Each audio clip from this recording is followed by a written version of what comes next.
Aujourd'hui, je vais te donner toutes les astuces pour abaisser ton cortisol et je vais t'expliquer comment j'ai fait pour passer de ça à ça. Tout d'abord, qu'est-ce que c'est le cortisol? Le cortisol, c'est une hormone produite par les glandes surrénales en réponse au stress. Elle est très utile à court terme, elle va te permettre de te lever, elle te donne de l'énergie, elle te réveille le matin, elle t'aide aussi à réagir face à un danger. Mais le problème, c'est que quand elle est élevée trop longtemps, ça cause de sérieux problèmes, que ce soit pour le corps ou pour l'esprit. Quand tu as un excès de cortisol, tu peux te sentir fatigué, tu peux avoir le visage gonflé, avoir des troubles du sommeil, de la rétention d'eau, de l'irritabilité, de l'anxiété, des sauts d'humeur, il y a toute une liste. En fait, ton corps pense qu'il est en danger, donc il reste en mode alerte. Mais le problème, c'est que ça use ton système nerveux et ça bloque ta capacité à te régénérer. Maintenant, vous allez me dire, mais comment est-ce qu'on fait pour abaisser son taux de cortisol? Tout d'abord, on commence par l'alimentation. Il est important d'avoir une alimentation équilibrée et surtout anti-inflammatoire. Donc on évite les produits trop transformés, on évite le sucre aussi, mais attention, ici je parle que du mauvais sucre, pas du bon sucre que l'on peut trouver dans les bons fruits.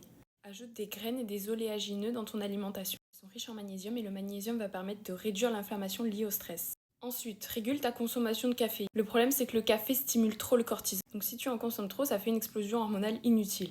Limite-toi à une tasse le matin, jamais à jeun, et évite après 14 heures. Troisièmement, pratique la méditation. 5 à 10 minutes suffisent pour calmer ton esprit. Ça va activer le système parasympathique, c'est celui du calme et de la récupération. Tu peux très bien méditer, tu peux lire ou tu peux aussi marcher ou juste fermer tes yeux tranquillou et tu vas voir que tu vas vite être détendu. Quatrièmement, le sommeil. Il faut dormir suffisamment. Et quand je dis dormir suffisamment, c'est 8 à 9 heures. Parce que le problème, c'est que quand tu as un manque de sommeil, ton cortisol, boum, il augmente. Pendant la nuit, ton corps se régénère, les hormones se régulent, l'inflammation est drainée.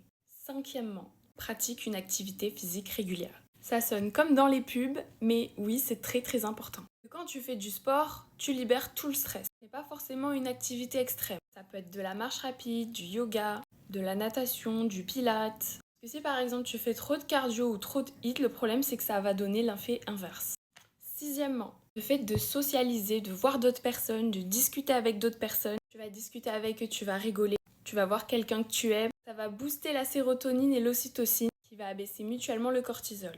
Va voir tes potes, sors 1 heure, 2 heures dans la journée, tu vas voir qu'en rentrant, tu seras vraiment bien.